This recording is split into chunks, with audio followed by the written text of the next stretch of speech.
Hope everybody's doing well today. I want to welcome everybody to the Unimpressed Podcast. And today we have a very special guest calling in from the Isle of Lewis, which is an island north of Scotland. And his name, he's a baker, and I'm hoping I'm getting his name right, Coinneach MacLeod.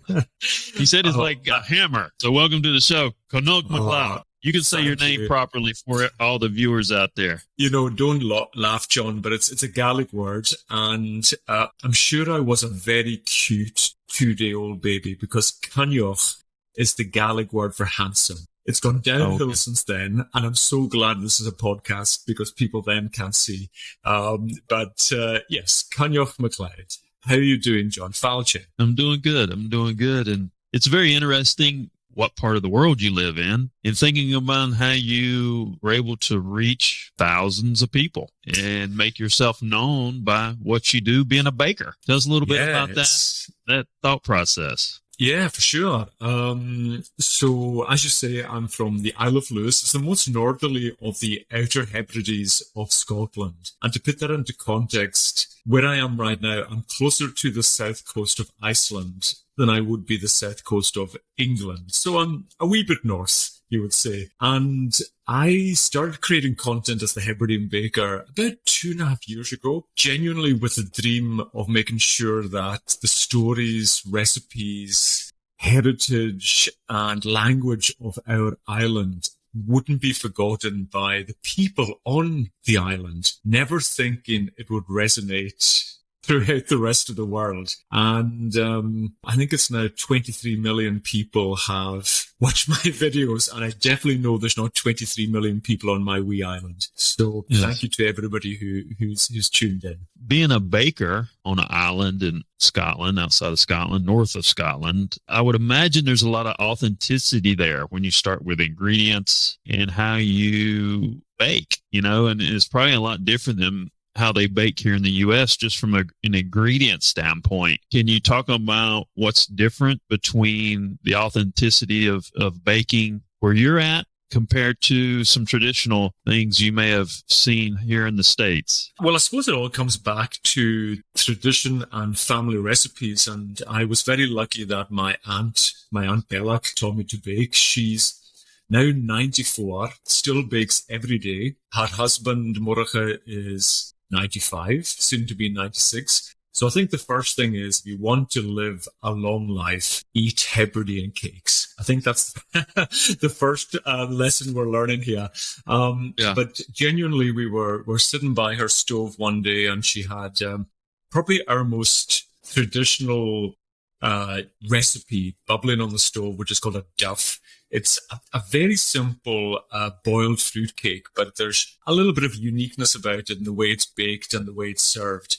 And it happened to have been her 65th wedding anniversary that day. And she was just telling me about the traditions of the wedding and how she baked this 65 years ago that day. And she was still baking it the same way with the same traditions. And as I said, it just resonated. And as I said, I'm so pleased it has around the world. And even though I don't think the flavors are significantly different, what I think I love about a lot of Scottish recipes is that there's a story behind them. And I hope if people buy my cookbooks, that they tell the story as well as bake the dish. That's kind of what my dream is with this cookbook. Well, let me ask you this about the yeast. There's a restaurant near where I live, and the owner's from Rome, Italy. And she said the yeast in America was dead.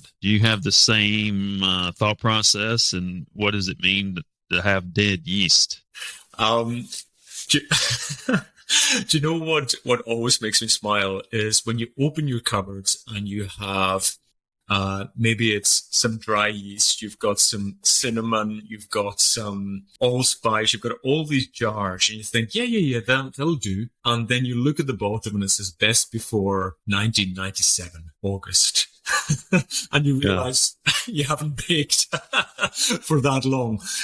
Fresh ingredients, even fresh dried ingredients, is very important to the baking process. And they're not costly, these ingredients. So try and always have the best available, the best flavors, the best whiskey, the best jams, the best cream, all make a difference to the end product. You get your products right there from the island, or stuff brought in from the mainland?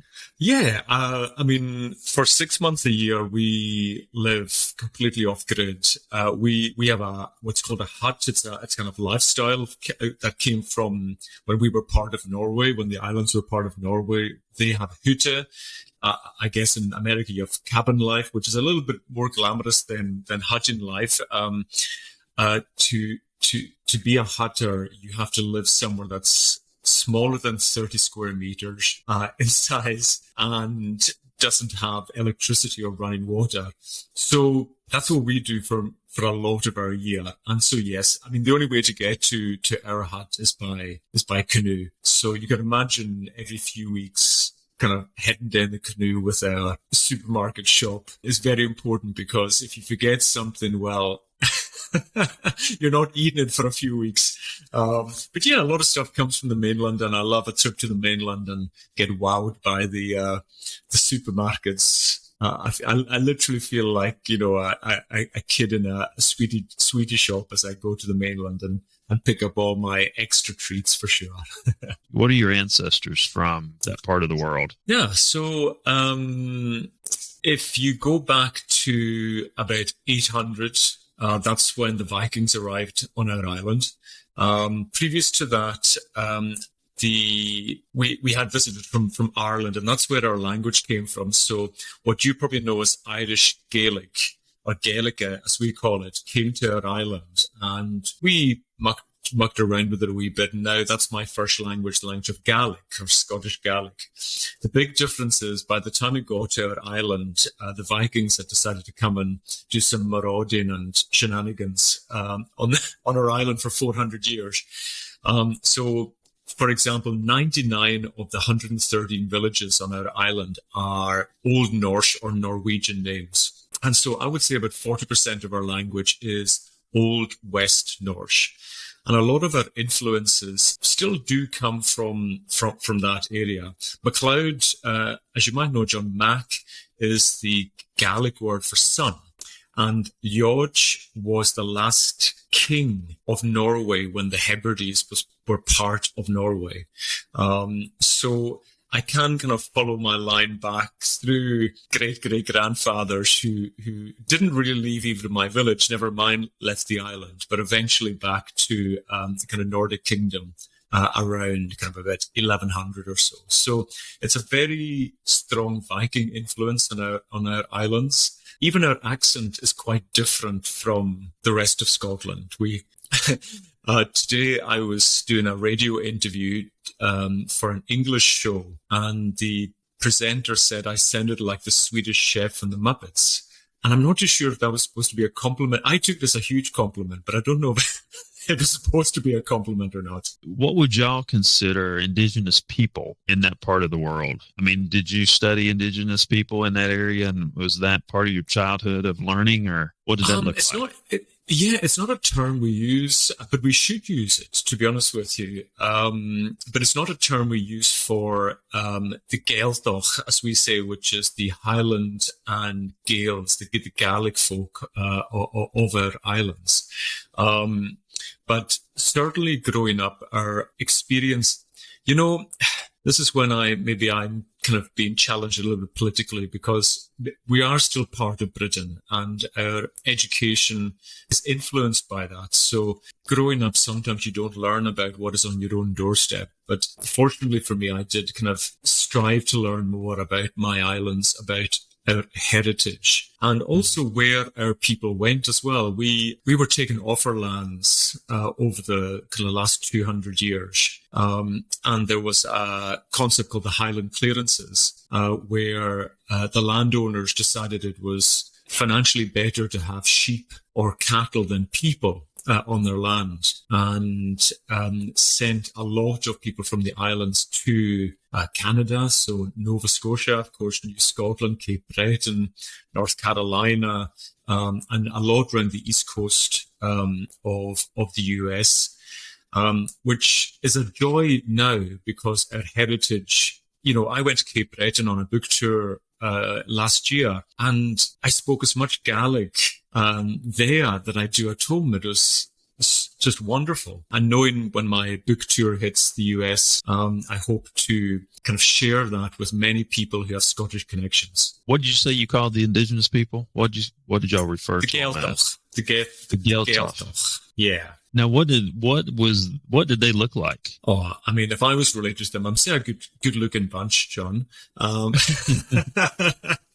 No, I mean, when you look back, probably the thing that's most striking, and still you can see in our landscape is how they lived. Mm-hmm. I mean, my aunt that I mentioned, my Aunt Bella, she was born in what's called a black house. That's the term we use for a thatched stone house that would be built to have both the family and the animals living in the same house.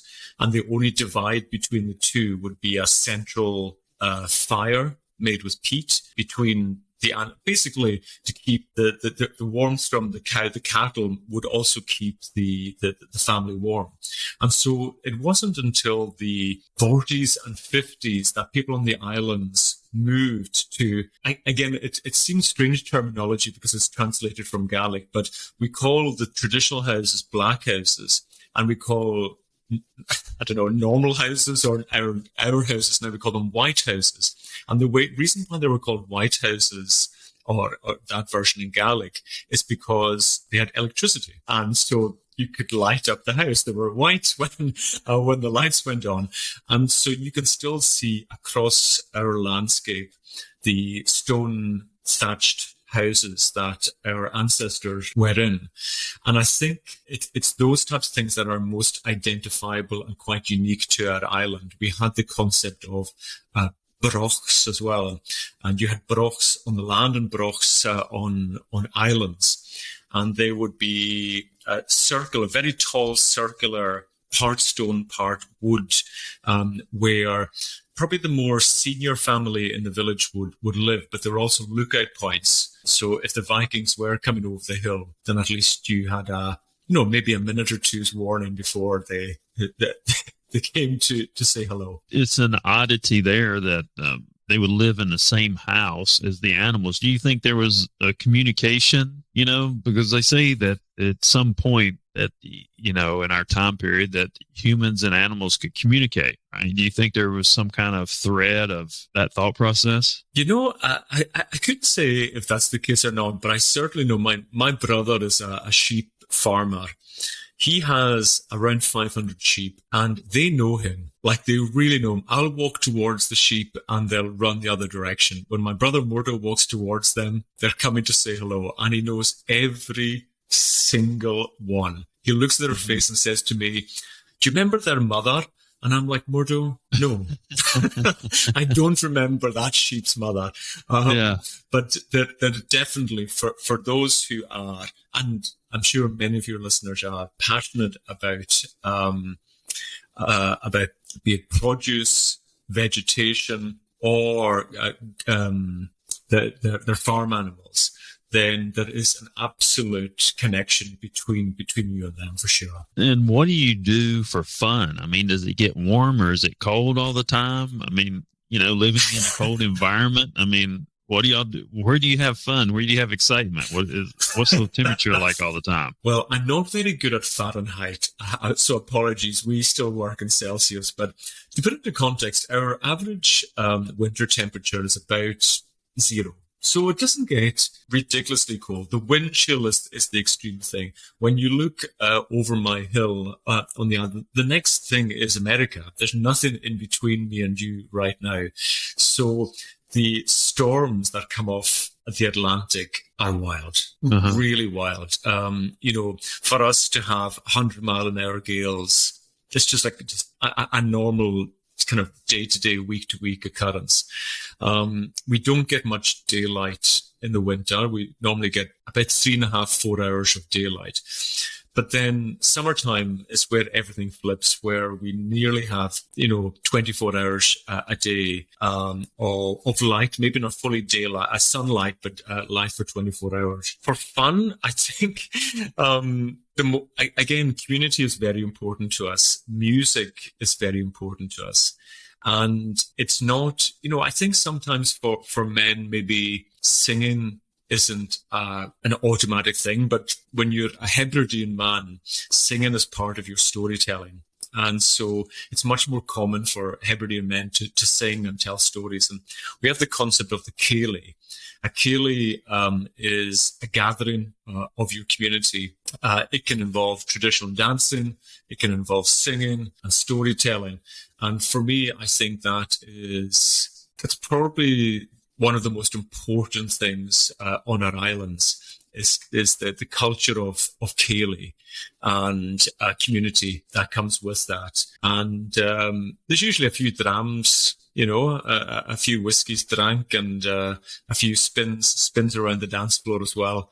But it's a very special occasion, and still love going to a weekly Ceilidh for sure. Now you talk about whiskey, and obviously it's a big part of your cooking and baking. Do you import the whiskey, or do you do anything there on the island? Well, that you don't. Maybe you're not or supposed to talk about. I don't know. Well, some of your listeners might know the great. There's a wonderful book called Whiskey Galore, and it's from a true story when a ship that was carrying hundreds of boxes of whiskey hit the rocks of the island of Battersea and Barra in the southern Outer Hebrides. And basically, you can imagine if there's 10,000 bottles of whiskey just off your shoreline, you're going to do everything possible to try and get that. And that's exactly what they did. But these days, we do have a distillery on the islands. We're not known in the way that the island of Skye or Isla are for whiskey, but the Isle of Harris distillery, which at the moment is producing a wonderful gin, which is flavored. Being honest with you, John, it's very difficult for us to guarantee our botanicals on land because of our harsh climate. So cleverly, the distillery use sugar kelp, which is all seaweed off the Hebridean Islands is edible. So they use sugar kelp, which is much more accessible than many on-land botanicals for the gin. But they're on, I think, year 7 in their maturity of their whiskey, which I'm very, very excited about. But in the meantime, don't worry, I have plenty stock. My favorite, I do love a Jura whiskey, and it's interesting because if you know geography, Isla and Jura are only 4 minutes away from each other by ferry. But Isla is famous for its very heavily peated whiskey. And I don't even, what am I now, 48? I don't think my palate has matured enough yet to appreciate that very heavily peated whiskey. So I love a smooth whiskey. Jura's a great example. The Speyside whiskies, the Orkney whiskies as well have that. So yeah, I definitely like putting whiskey in my recipes. And is the whiskey made, what is it, the water there that makes the whiskey special? Because obviously the foundation of any alcohol made is very, very important. What makes the whiskey where you're at? Yeah, a number of different reasons, but you're absolutely right. The water is going to be one of the significant influencers, and particularly, as I said, if you're going to have a Talisker from Skye or a Brochtladich or a Bundahavin from Isla, they are going to get their water from a loch or from a source that is very heavily peated. And that's going to make a huge influence to the final product, where others, use maybe more mountain spring water, which allows a much smoother taste. But a lot of it is in the maturity. A lot of it is in the selection of barrels. And you'll find, most of our barrels will be coming from the US. A lot of them are bourbon barrels, that are used in the process. They're the most popular, ones to use.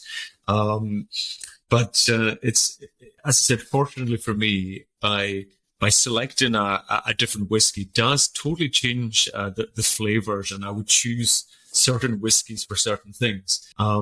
Like if I make my whiskey marmalade, for example, that really works with a peaty whiskey. It kind of adds something to your breakfast toast, to say the least. Whereas maybe a cake will benefit more from a smoother whiskey like a Jura. Do you use whiskey in most of everything you make? Well, do you know what? I remember when I had interviews for my first book, and somebody kind of highlighted, I think they said something like 27 of my 75 recipes had alcohol in them. And genuinely, it wasn't intentional. But it is a great Scottish flavour that we have to celebrate. But I do promise that if you do buy the book and you don't drink, there is plenty, I promise, plenty treats that you'll enjoy. Because, I mean, it's definitely a different approach. Because I haven't, my wife's a chef, and she's a taste master. You know, she can pick out different flavors and take a different ingredient and match the flavor with an ingredient. And I've never heard a lot about whiskey in the foods here. So it's definitely something different. Give it a different palatable taste based on where you're at. So that's something I would like to check out, just to see what that is. Maybe you can send me a cake or something. What is your most made recipe, and what's your favorite recipe? Well, I have to go back to my aunt's recipe, the duff, or as they call it on the mainland, a clootie dumpling, this boiled fruitcake.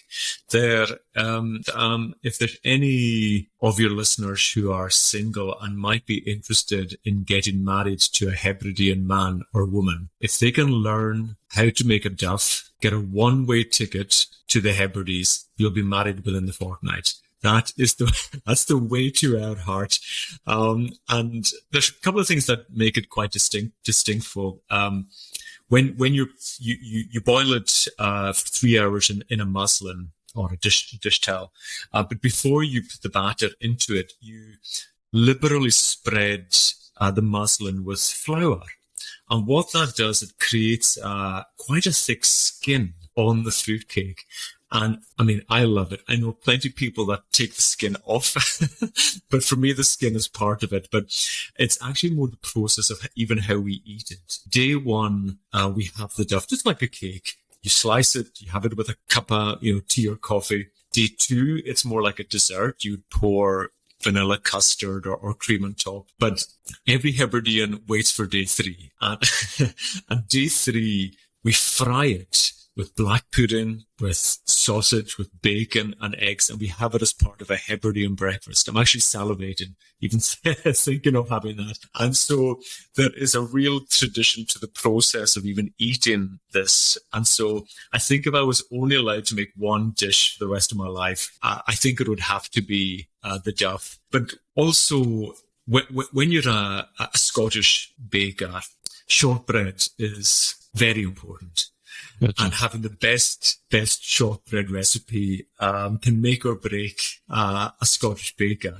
And genuinely, I travelled from the furthest south to the furthest north and ended up choosing a shortbread called a bride's bun, which is a Shetland shortbread. And again, this is where our kind of Norwegian influence comes in, because it's quite a classic shortbread. It's in a petticoat tail, so round, but it's flavoured with caraway seeds, which isn't a Scottish flavour that we would use, but it's a very popular Norwegian flavour. But it's a story behind it that I love. And that's so much the case with so many of the recipes I choose and I find. So bride's bun is made by the mother of the bride on the day of her daughter's wedding. And when the daughter returns home from the wedding, the mother doesn't give her a big hug. She picks up the bride's bun and smashes it over her daughter's head. Mm-hmm. And it's good luck if the guests catch a piece of the shortbread before it hits the ground. You put it under your pillow at night, and it's supposed to give you sweet dreams, etc. So I kind of hope that, I don't know how happy the brides would be at this, but I kind of hope there are a few mothers of the brides out there that are tempted to do this. Maybe not on the wedding day. I'll let them off with that. But, the traditions of the stories that go behind these recipes probably are nearly as important for me than the actual recipe. I mean, that sounds like some Viking stuff, some Viking come out and hit somebody over the head and it was good luck or something. You know what I'm saying? Correct. Sounds very Viking. A very, very Viking tradition. You know what I mean? Absolutely. But as I said, there's so many. I mean, in one of my recipes, it's called a Scots flummery. And even I found that there's some great cookbooks. There's F. Marion McNeill wrote a cookbook in 1929 called The Scots Kitchen. Mrs. Gallagher wrote one in the 1820s. She had Scottish heritage. And the Scots flummery, seemingly, Flora MacDonald was halfway through a Scots flummery when she was arrested for helping Bonnie Prince Charlie escape from Culloden. And I'm just imagining her. This is just a lovely kind of nearly syllabub type of dish with whiskey and oats, cream, all kind of swirled in, with some other ingredients. And I'm just picturing Flora MacDonald kind of holding on to this dish going, I just want to finish. Can I just finish this before I go to prison? Yeah. So again, all these stories just make me smile. And I hope, as I said, they're shared as people make my recipes. Is this live life and work for you? What is your ultimate goal, and just teaching about your culture and what you do and so forth? Is that really it, just telling stories? It's definitely a good place to be. I mean, I think I'm the luckiest person on the islands because I get to talk about our culture, identity, language, and food on a day-to-day basis. And as I said, somehow along the way, it's resonated across the world. And I still really, I just pinch myself every day that this has happened, that, tonight I'm talking to you, John, and like this morning I had a TV show. Then in the afternoon, I was at an interview with the Boston Globe. I kind of think what has happened, but what I have done then is made sure that at the center of all this is my passion for, as I said, my language and my islands. And very proud that there's people visiting the islands and seeing something. As I said, we're just a wee bit different, and I just want to celebrate those differences. Well, I think people are attracted to authenticity and innocence because, to some extent, you're kind of like in a time capsule. you know what I mean? And you're environmentally driven, and being environmentally driven, you don't deal with a lot of the other vibrations that a lot of the population has to deal with, that it creates distractions. So I think you hear something innocent, wholesome, innocent, and authentic. I think people are gravitating to more of that now because we're not getting that. You know what I mean? Yeah. So the timing of what you're doing, I think, is very good. Yeah. I mean, and again, in the beginning, nothing was intentional. I was just sharing my life and my recipes and what myself and my partner Peter do on a day-to-day basis. But then when I kind of learned how people were absorbing or appreciating it, I don't know if you know, but there's a concept on Norwegian television just called slow television. Like they'll put a camera on the front of a train or outside when the snow is falling, and they'll just record it live for 4 hours.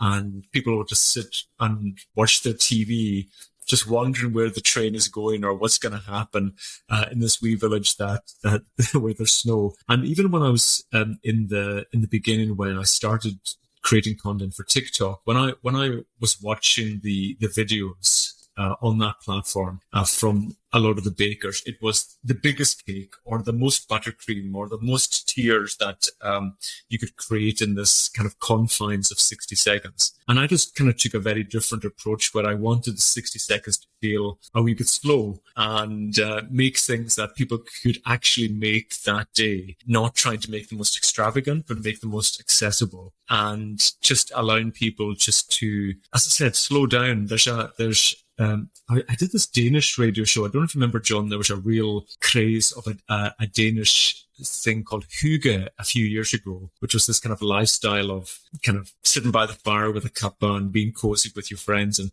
the presenter asked me, is there a Gaelic word for hygge? And you have to think on your feet when you're doing these kind of things. And actually I realized there's a word called blas in Gaelic, and it means contentment or warmth. There's a lovely phrase, Berry Blas Erlois, which means there's a time for everything. So just slow down, enjoy what you love in life, and you'll find others that enjoy it and want to connect with you doing the same. Let me ask, this is something a little bit out of your spectrum. Is you swinging golf clubs over there, with Scotland being a big golf place? I mean, y'all play golf on that island? You know what a golf club looks like? I do. I wouldn't say I'm any good at it. Our island isn't big enough for an 18-hole golf course. We have a 9-hole that you just do twice. Nice.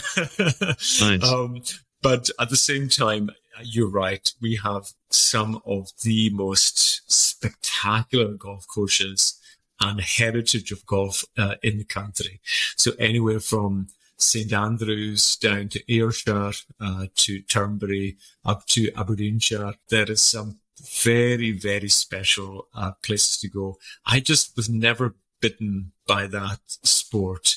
I'm much more of a team sports guy, so football and rugby are definitely my sports. If people want to find your books and anything about what you do, where are we looking for that information? Well, there's this wee thing called Instagram, which I know people like.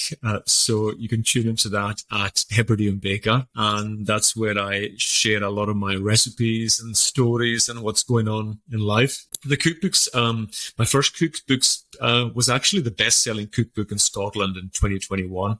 Unbelievably, my second cookbook was the best-selling cookbook in Scotland in 2022. Wow. My first one's already available in the US, and I had my first book tour in May across 12 cities, which was a remarkable experience. So you can pick it up everywhere from the classic Amazons and Barnes and Nobles, but some of my favorite bookstores I went along the way, like Book Larder in Seattle, Omnivore Books in San Francisco, who dedicated the whole bookstores to just cookbooks. Absolutely amazing. Just to be a bestseller in Scotland, how many units is that? I think my first book has sold, I think it's 57,000 copies. Wow.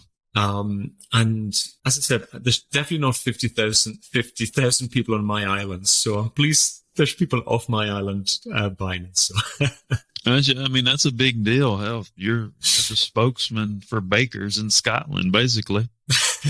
You know what I mean? If you got titles back to back years, that's a big deal. So good for you, man. Having a big voice on a little island. You know what I mean? Yeah. No, it's great. And a lot of support from the people on the island, from the producers on the island. We create, in all of the Hebrides, great whiskey, great black pudding, great vegetation that I get, from great salmon, great venison. We are very lucky. My father was a fisherman until he passed away, and I would have lobsters on my table every week and beautiful crab and stuff. So I've been very lucky to have been in an environment where I have great produce around me. Nice. Well, Coinneach, did I say that right? Coinneach? I honestly, Jonas, I've been called a lot worse. Canuck MacLeod. I've been trying to say his first name. I've said it 10 different times in 45 minutes. I've said it 10 different ways in 45 minutes, but I appreciate you coming on the show. And I want to try to say it one more time. This has been Baker, best-selling baker in Scotland, Canuck MacLeod. And my name is John Edmonds Cosima, the CEO of Bang Productions.